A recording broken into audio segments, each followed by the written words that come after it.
मित्रों नमस्कार। मैं एडवोकेट सुवेंदु जयपुरिया अपने इस चैनल पर पुनः एक बार आपका स्वागत करता हूं।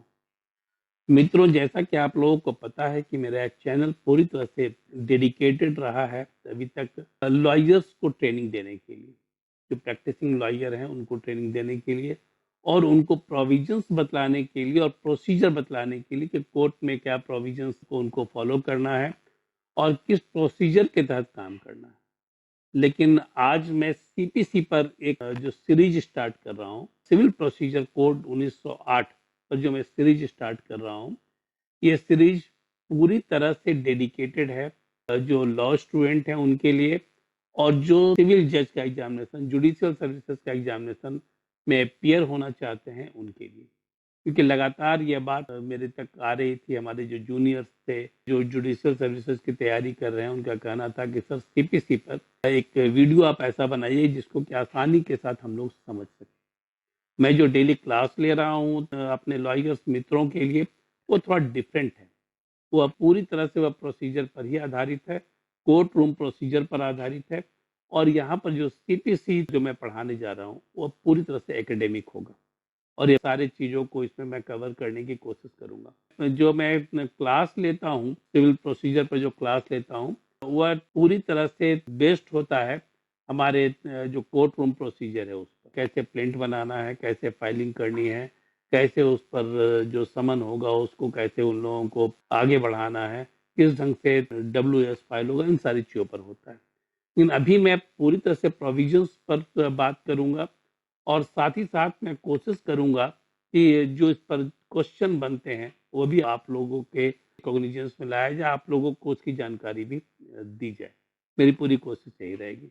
तो मित्रों, यदि आप लोगों ने अभी तक मेरे इस चैनल को सब्सक्राइब नहीं किया है तो आप लोगों से आग्रह है कि इस चैनल को सब्सक्राइब कर लें और आप यदि वीडियो को पसंद करते हैं तो उसको शेयर करना ना भूलें, जिससे कि आपके साथ साथ आपके मित्रों को भी जो कि एग्जामिनेशन की तैयारी कर रहे हैं उनको फायदा हो सके। और साथ ही साथ मित्रों बेल आइकॉन को जरूर पुश कर दें जिससे कि जो लेटेस्ट नोटिफिकेशंस है वो मिलते रहे। ठीक है, तो मैं स्टार्ट कर रहा हूँ पीपीसी का फर्स्ट चैप्टर, जो फर्स्ट जो लेक्चर है मेरा, उसकी मैं शुरुआत कर रहा हूँ। और यहाँ पर मैं आप लोगों को सबसे पहले यह बतलाऊंगा कि सीपीसी के जो सेक्शंस हैं उस सेक्शंस को ऑर्डर्स के साथ कैसे पढ़ा जाए। क्योंकि जो बार बार समस्या आती है और जो मैं भी जब पढ़ता था तो मुझे समस्या आती थी कि सीपीसी के जो सेक्शंस हैं उसके साथ ऑर्डर्स को कैसे पढ़ा जाए और कैसे समझा जाए। तो मैंने पूरी कोशिश की है कि आप लोगों को समझाने का प्रयास करूं। तो मित्रों, मैं आप लोगों को स्टार्ट कर रहा हूं यह फर्स्ट लेक्चर अपना, इसमें कि मैं आपको बतला दूं कि सीपीसी सीपीसी की जब मैं बात करता हूं तो सीपीसी में कुल जो है सेक्शंस हैं वह 158 सेक्शन है और 51 ऑर्डर्स हैं। ठीक है, और पांच शेड्यूल्स हैं। अब जब सेक्शन की बात मैं बात कर रहा हूं तो सेक्शन क्या कहता है, तो सेक्शन बात करता है प्रोविजन का, ऑर्डर्स बात करता है प्रोसीजर का। यह एक ही जो सीपीसी है, ऐसे तो उसका नाम है सिविल प्रोसीजर कोड, लेकिन इसमें प्रोविजंस भी हैं जिसमें कंपनसेशन की भी बात कही गई है, जिसमें कि पेनल्टी की भी बात कही गई है। और दूसरी तरफ प्रोसीजर है कि किस प्रोसीजर को फॉलो करते हुए हम आगे बढ़ सकते हैं, किस प्रोसीजर के तहत हम किसी केस को आगे बढ़ा सकते हैं और कैसे उसको हम समझ सकते हैं। तो इसका मतलब है कि जब सेक्शंस और ऑर्डर्स हैं दोनों साथ साथ चलते हैं, सेक्शंस और ऑर्डर्स दोनों साथ साथ चलते हैं। इसी कारण इस लॉ को ना तो सब्सटेंटिव लॉ कहा जाता है और न ही इसको प्रोसीजरल लॉ कहा जाता है, इसलिए इसको एडजेक्टिव लॉ कहा जाता है। ठीक है, एडजेक्टिव लॉ कहा जाता है। मैं अभी बताने जा रहा हूँ और मैं सेक्शंस के साथ साथ कौन कौन से ऑर्डर्स को पढ़ने हैं इस चीज को मैं आपको पहले अपने क्लास में बताऊंगा, जिससे कि आप जब सीपीसी को पढ़ने लगे तो आपको काफी आसानी हो। तो सबसे पहले मैं आप लोग को बतला दूं कि सेक्शन 1 से 5 तक में जो प्रिलिमिनरी चीजें हैं जिसमें कि सीपीसी का शॉर्ट टाइटल्स है, कमेंसमेंट एंड एक्सटेंट है, कहाँ तक यह लागू होता है, डिफिनीशंस हैं। डिफिनीशंस बहुत ही इंपॉर्टेंट है, इस पर भी मैं चर्चा करूंगा, जिसमें कि आप रेस जुडिकाटा से लेकर डिक्री वगैरह तक की बात आती है, इसकी चर्चा भी मैं करूंगा। फिर जो सबऑर्डिनेट कोर्ट्स हैं, किसका किसका कौन सा वो कोर्ट किसके अंदर में काम करता है। फिर इसके अलावा application of the code of revenue courts हैं, पिकुनियरी जुरिस्डिक्शन है कोर्ट का, ठीक है। इन सारी चीजों की चर्चा की गई है। तो यहाँ पर 1 से लेकर आपको 6 तक, 1 to 6 तक आपको किसी ऑर्डर्स को पढ़ने की जरूरत नहीं है, क्योंकि ये अपने आप में इंडिपेंडेंट है। लेकिन अपने आप 1 से 6 तक आप देखते हैं तो उसको किसी ऑर्डर से मतलब नहीं है। मतलब आप 1 से 6 तक जब आप सेक्शंस को पढ़ते हैं तो किसी ऑर्डर को आपको देखने की जरूरत नहीं है। अब आइए आप 7 पर। 7 में जो है वो प्रोविंशियल स्मॉल कॉज कोर्ट्स की बात कही गई है, और इसको आपको पढ़ना है ऑर्डर 50 के साथ, ठीक है ना। ऑर्डर 50 के साथ इसको आपको पढ़ना है। इसमें क्या क्या प्रोविजन दिए गए हैं, कैसे प्रोसीजर को अपनाया जाएगा। तो जो प्रोविजन है वो तो सेक्शन 7 में है प्रोविंशियल स्मॉल कोर्ट के, और जो प्रोसीजर है वो ऑर्डर 50 में है, ठीक है। तो अब ये दोनों को साथ साथ मिलाकर पढ़ेंगे तो आप काफी आसानी के साथ चीजों को समझेंगे। फिर हम आते हैं आपको सेक्शन 8 में प्रेसिडेंसी स्मॉल कॉज कोर्ट की बात आती है। प्रेसिडेंसी स्मॉल कॉज कोर्ट की बात आती है, और यहाँ पर भी जो प्रोविजन दिए गए हैं उसका प्रोसीजर ऑर्डर 51 में दिया गया है।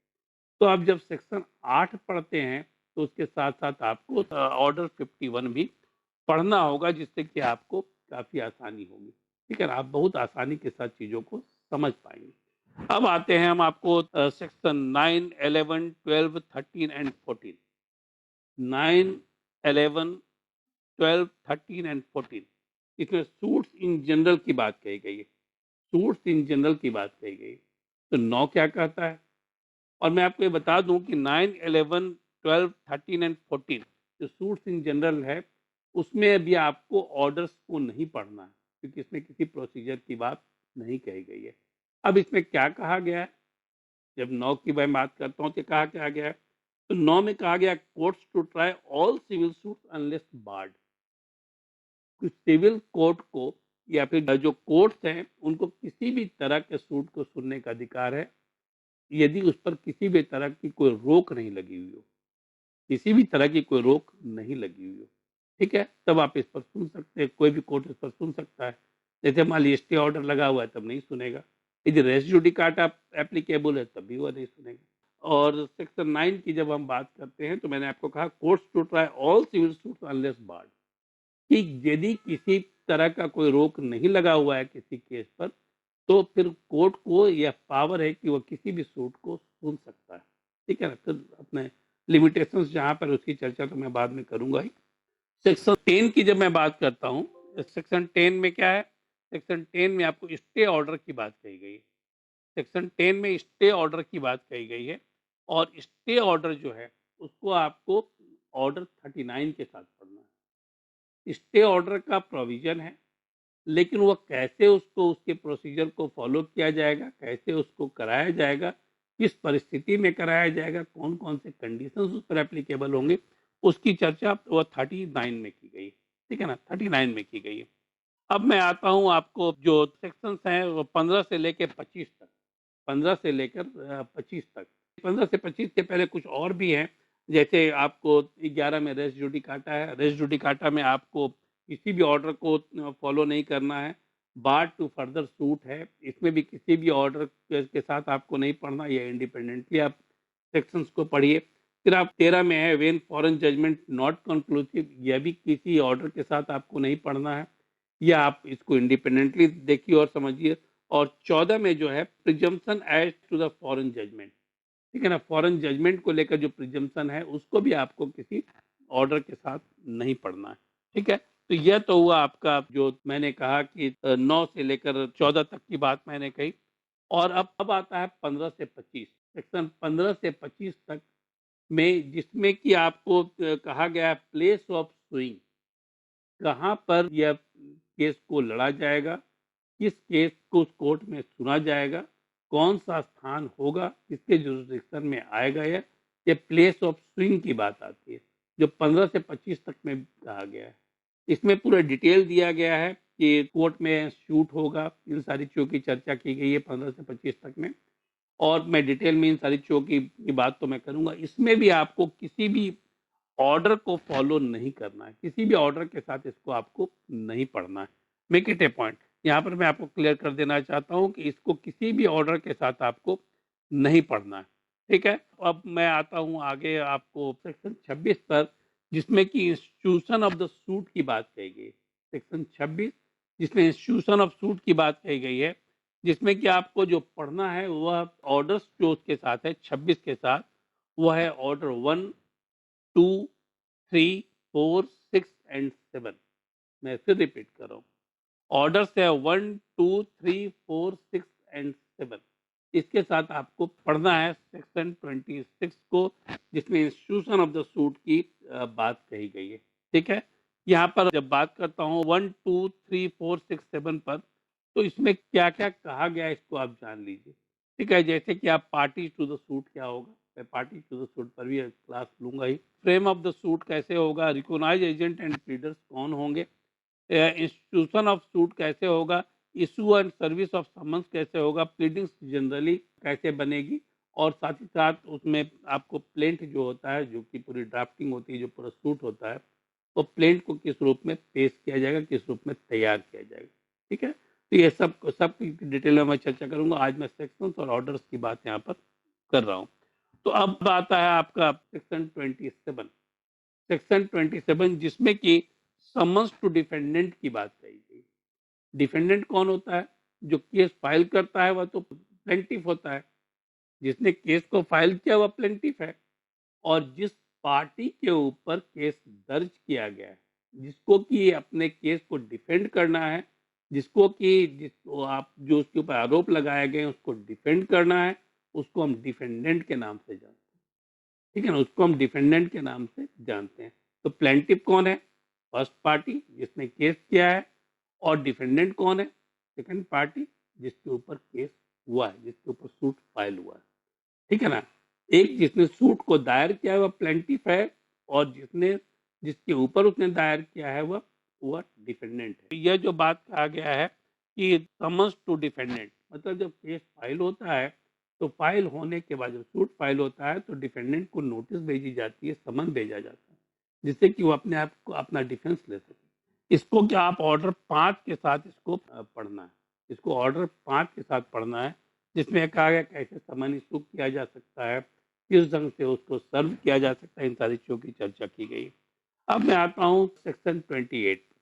सेक्शन 28 में service of summons where defendant resides in another state. यदि डिफेंडेंट कोई दूसरे स्टेट में रहता है, रिजाइड करता है, तब ऐसी स्थिति में उसको समन कैसे भेजा जाएगा, उसका तरीका क्या होगा, इसकी चर्चा भी ऑर्डर 5 में की गई है। ऑर्डर 5 में या जो भी ऑर्डर है उसके बहुत सारे रूल्स हैं। तो रूल्स में इन सारी चीज़ों को बताया गया है, तोड़ तोड़ कर रूल 1, 2, 3, 4 कर कर बताया गया है। तो मैं इस पर रफली आप लोगों को सिर्फ ऑर्डर्स की बात कर रहा हूँ कि कौन कौन से ऑर्डर्स हैं जिसके साथ आप इसको पढ़ेंगे, जिससे कि आपको काफ़ी आसानी होगी। ठीक है? अब मैं आता हूँ सेक्शन 29 पर। तो service of foreign summons, service of foreign summons मतलब कि बाहर में कोई व्यक्ति जो इंडिया के बाहर रह रहा है, वहां पर यदि उसको समन देना हो तो वो समन कैसे उसको दिया जा सकता है, इसकी चर्चा भी इसमें इसको भी आपको ऑर्डर 5 के साथ ही पढ़ना है। ठीक है ना? ऑर्डर 5 के साथ ही इसको आपको पढ़ना है। ठीक है ना? Service of foreign summon section 29 में जिसका प्रावधान किया गया है। अब 30 में है power to order discovery and like. ठीक है ना? Power to order discovery and like के डॉक्यूमेंट से संबंधित है, जिसको कि मैं बहुत डिटेल में बताऊंगा आप लोगों को आपको ऑर्डर 16 के साथ पढ़ना है। ऑर्डर 16 के साथ आपको इसको पढ़ना है। फिर आता है आपका सेक्शन 31। सेक्शन 31 जो कि आपको समन्स टू विटनेस।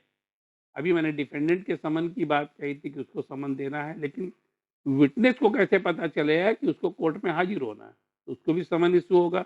इसका प्रावधान सेक्शन 31 में किया गया है, समन्स टू विटनेस, और इसको भी आपको ऑर्डर 16 के साथ ही पढ़ना है। ठीक है ना? ऑर्डर 16 के साथ पढ़ना है।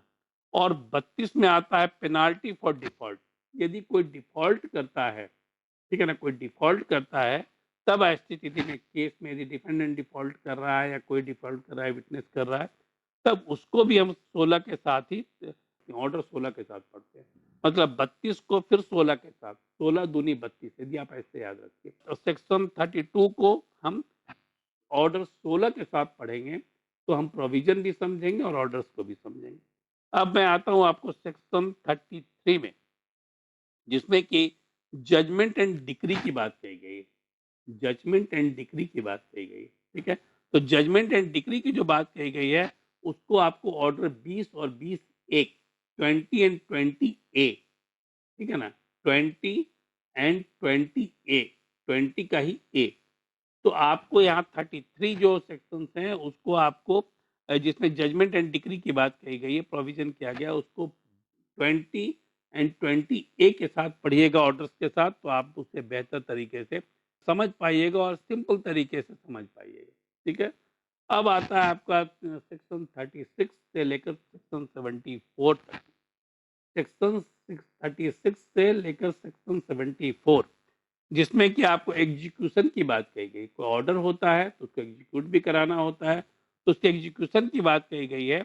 और जिसमें कि execution of degree and orders की बात है, जो जो प्रोसेस कैसे अपनाया जाता है, इसको आपको ऑर्डर 21 के साथ पढ़ना है।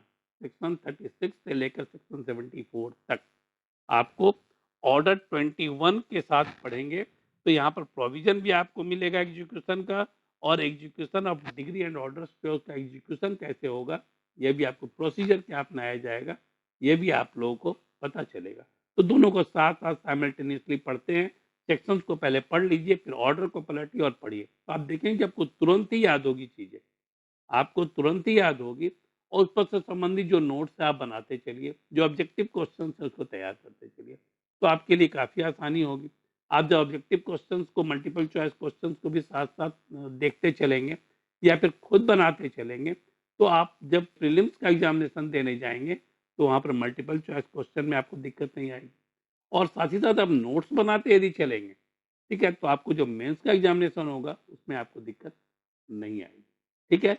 तो यहाँ पर मैंने आप लोग को बताया 36 से लेकर 74 तक, जिसमें ऑर्डर्स के और जजमेंट के एग्जीक्यूशन का प्रोविजन किया गया है, और उसका जो प्रोसीजर है उसकी चर्चा ऑर्डर 21 में की गई, ठीक है ना। उसके जो प्रोसीजर है उसकी चर्चा ऑर्डर 21 में की गई। अब मैं आता हूँ 75, सेक्शन 75 से लेकर 78 तक, जिसमें इंसिडेंटल प्रोसीडिंग की बात कही गई है, कमीशन की बात कही गई, ठीक है ना, कमीशन की बात कही गई। अब यहाँ पर जो कमीशन ऑफ विटनेस की बात आएगी तो वो ऑर्डर में आएगा, तो इसको हम 75 से लेकर 78 तक हम ऑर्डर 26 के साथ में मिलाकर पढ़ेंगे, ठीक है ना, ऑर्डर 26 के साथ मिलाकर हम पढ़ेंगे। अब मैं आता हूँ 79 से लेकर 88, सेक्शन 79 से लेकर 88 तक। तो इसमें आपको सूट्स इन पर्टिकुलर केसेस, सूट्स इन पर्टिकुलर केसेस, तो पर्टिकुलर केसेस क्या होता है, तो सूट अगेंस्ट द गवर्नमेंट और public officers in their official capacity. यदि गवर्नमेंट ऑफिसर्स के खिलाफ में सूट फाइल किया जाए, और दूसरी चीज है या फिर उसके द्वारा फाइल किया जाए, या फिर उसके खिलाफ फाइल किया जाए, या फिर पब्लिक ऑफिसर्स के खिलाफ फाइल किया जाए उनकी ऑफिशियल कैपेसिटी में, तब ये सेक्शन 79 से 88 तक में इसका प्रोविजन किया गया है। और इसको आपको पढ़ना है ऑर्डर 27 के साथ, ऑर्डर 27 के साथ इसको आपको पढ़ना है, ठीक है। अब मैं आता हूँ सेक्शन 96 से लेकर 109 तक, जिसमें अपील्स की बात कही गई, ठीक है ना, appeals in superior court, appeals in higher court. जैसे जैसे मान लीजिए मजिस्ट्रेट के कोर्ट से आपका ऑर्डर हुआ है, या सिविल जज के कोर्ट से ऑर्डर हुआ है, तो आप वहाँ पर डिस्ट्रिक्ट कोर्ट में कैसे जा सकते हैं, अपने जो सुपीरियर कोर्ट है वहाँ, वहाँ से ऑर्डर हुआ तो आप हाई कोर्ट कैसे आ सकते हैं, हाई कोर्ट से यदि ऑर्डर हो गया तो उसकी अपील आप सुप्रीम कोर्ट में कैसे कर सकते हैं। इस पूरे का प्रावधान जो किया गया है वह 96 से लेकर 109, सेक्शन 96 से लेकर 109 तक में इसका प्रोविजन किया गया है, ठीक है। और इसको आपको जो देखना है, वह ऑर्डर्स जो पढ़ने हैं उसमें, वह है 41 से लेकर 45 तक, ऑर्डर 41 से लेकर 45 तक। अब क्या है 41 जो है, ऑर्डर 41 में क्या कहा गया, अपील फ्रॉम ओरिजिनल डिक्री, जो ओरिजिनल डिक्री है उसकी अपील। 42 में कहा गया appeals from appellate degree, appeals from appellate degree. 43 में कहा गया अपील्स फ्रॉम ऑर्डर्स, ठीक है। 44 में कहा गया अपील्स बाय इंडिजिनेट पर्सन, ठीक है ना, इंडिजिनेट पर्सन। और 45 में कहा गया appeals to the supreme court, supreme court में अपील। ये सारे जो है 96 से 10 तक में जो अपील का प्रोविजन है, उसका ऑर्डर है 41 से लेकर 45 तक, 41 टू लेकर 45 जो ऑर्डर्स की बात कही गई है, ठीक है। अब मैं आता हूँ सेक्शन 113 से लेकर 115, 113 से लेकर 115 तक, जिसमें कि आपको रेफरेंस, रिव्यू एंड रिवीजन की बात कही, ठीक है ना, रेफरेंस, रिव्यू एंड रिवीजन की बात कही गई है। इसको आपको पढ़ना है ऑर्डर 46 से लेकर 47। तो यह जो आप प्रोविजंस के साथ पढ़ेंगे, ठीक है ना, स्टेज वाइज जो प्रोविजंस है उसके साथ यदि आप पढ़ते हैं, मैंने इसको स्टेज वाइज ही लेने की कोशिश की है, तो स्टेज वाइज यदि आप इसको पढ़ते हैं, उसके साथ साथ ऑर्डर्स को पढ़ते हैं, तो मित्रों मैं आपको बता सकता हूँ कि आपको सीपीसी काफ़ी आसान लगने लगेगा, काफ़ी आसानी के साथ आप इसको याद रख पाएंगे, और जब भी आपके दिमाग में कोई क्वेश्चन आएगा तो आप उसका तुरंत जवाब दे पाएंगे। तो मित्रों मैं उम्मीद करता हूं कि आपको मेरा यह वीडियो काफ़ी यूजफुल लगा होगा, और जो आप लोगों को दिक्कत है कि मैं सीपीसी को कैसे समझा जाए, सीपीसी में सेक्शंस और ऑर्डर्स को कैसे समझा जाए, सीपीसी के सेक्शंस और ऑर्डर को साथ साथ कैसे पढ़ा जाए, तो मेरे ख्याल से यह समस्या आपकी इस वीडियो के बाद दूर होनी चाहिए। और इसके बावजूद भी आप लोगों को लगता है कि कहीं पर कुछ कंफ्यूजन है, तब ऐसी स्थिति में आप कमेंट बॉक्स में डालें। मेरी कोशिश यही होगी कि आप लोगों को मैं बेहतर तरीके से गाइड कर पाऊँ। और मैं अब आप लोगों के बेहतर भविष्य की कामना के साथ मैं यहाँ पर समाप्त करता हूँ। उम्मीद करता हूँ जो जुडिशियल सर्विसेज की तैयारी कर रहे होंगे वह बेहतर तरीके से तैयारी करेंगे और साइंटिफिक तरीके से तैयारी करेंगे, जिससे कि वह अपने एग्जामिनेशन में सफल हो सकें। धन्यवाद।